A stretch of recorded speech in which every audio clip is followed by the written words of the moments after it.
तर महानगरपालिका निवडणुकीसाठी देखील आता रणधुमाळी सुरू झालेली आहे। पाहूयात या संदर्भातल्या टॉप 9 बातम्या। मुंबई पालिका प्रशासन दुबार नावांची पडताळणी करणार। नावातील साधर्म्यामुळे दुबार मतदारांमध्ये वाढ झाल्याची माहिती।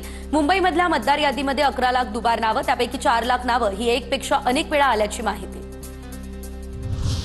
धुळे महापालिकेने जाहीर केलेल्या प्रारूप मतदार यादीमध्ये मोठ्या प्रमाणात घोळ। अनेक नागरिकांसह नगरसेवकांचं नाव वेगळ्या प्रभागात गेलं, त्यामुळे हरकतींचा पाऊस। आठवडाभरामध्ये आता तब्बल 28,000 हरकती महापालिकेमध्ये झाल्या प्राप्त।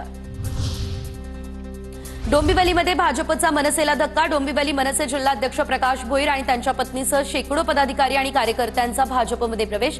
प्रदेशाध्यक्ष रवींद्र चव्हाण यांच्या उपस्थितीमध्ये पक्षप्रवेश। केडीएमसीमध्ये मनसे आणि ठाकरेंच्या युतीच्या चर्चेआधीच मनसे जिल्हाध्यक्षांचं पक्षांतर। तर पुणे महानगरपालिका निवडणुकीमध्ये दोन्ही एनसीपी एकत्र आल्यास राजीनामा देणार। TV9 मराठीसोबत बोलताना प्रशांत जगताप यांना अश्रू झाले अनावर। सामान्य कार्यकर्त्याशी आयुष्याची राखरांगोळी झालेली पाहणार नाही। शहराध्यक्ष आणि सदस्यपदाचा राजीनामा सुद्धा देणार असं केलं स्पष्ट।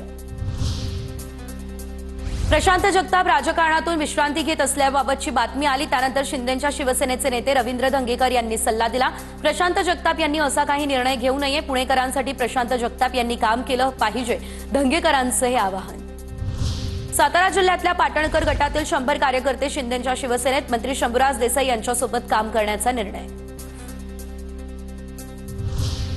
लाडकी बहीण कोणीही बंद करू शकत नाही। लाडकी बहीण ही योजना सुरूच राहणार आहे। धुळ्यातील सभेतून मंत्री पंकजा मुंडे यांचं हे वक्तव्य।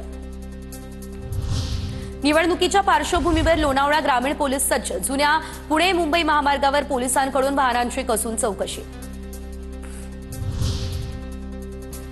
पंकजा मुंडे यांनी जळगावमध्ये आदिशक्ती मुक्ताईचं दर्शन घेतलं। रक्षा खडसेही उपस्थित। पंकजा मुंडे यांच्या हस्ते आरती करण्यात आली।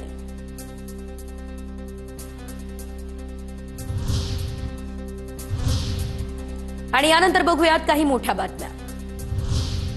कुंभमेळ्यासाठी 25,000 कोटी गिरीश महाजन खिशात घेऊन बसले। सर्व पैसे शेवटी गुजरातच्याच ठेकेदारांकडे जातील। सामनाच्या रोखठोकमधून सरकारवरती हा निशाणा। राजेश अग्रवाल यांनी राज्याच्या मुख्य सचिव पदाचा पदभार स्वीकारला। महाराष्ट्राच्या विकासासाठी 24 तास काम करणार, राजेश अग्रवाल यांची ही ग्वाही। युगेंद्र पवार यांचा विवाह सोहळा। सुप्रिया सुळेंसह संपूर्ण पवार कुटुंबियांचा जल्लोष। अजित पवार प्रचारात मात्र व्यस्त। आधी लगीन कोंढाण्याचं मग रायबाचं अजितदादांचं वक्तव्य।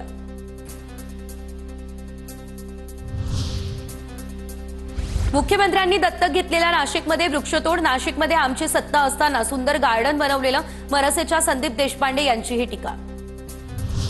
नाशिकच्या तपोवनातील वृक्षतोडी विरोधात ठाकरेंची सेना आक्रमक। ठाकरेंच्या सेनेकडून तपोवन या ठिकाणी जोरदार घोषणाबाजी। नागपूरमध्ये हिवाळी अधिवेशनाच्या तयारीला लागला वेग। रवी भवन परिसरातील मंत्र्यांचे बंगले आणि आमदार निवास परिसरातील काम अंतिम टप्प्यामध्ये। 8 डिसेंबरपासून नागपूरमध्ये हिवाळी अधिवेशन सुरू होणार। अमरावती या ठिकाणच्या प्रचार सभेत पत्रकारांना बसू न दिल्यानं अनिल बोंडे झाले आक्रमक। पोलिसांनी सुपारी घेतली आहे का, अनिल बोंडेंचा हा सवाल। पुण्यात ठिकठिकाणी बिबट्याचा दिसतोय वावर। बिबट्याप्रमाण क्षेत्रातील शाळा लवकर भरवण्याच्या सूचना। दितवाह या चक्रीवादळामुळे राज्यात पावसाची शक्यता। तापमानामध्ये चढ उतार राहण्याचा देखील अंदाज। तमिळनाडू शिवाय आंध्र प्रदेश याला देखील तडाखा।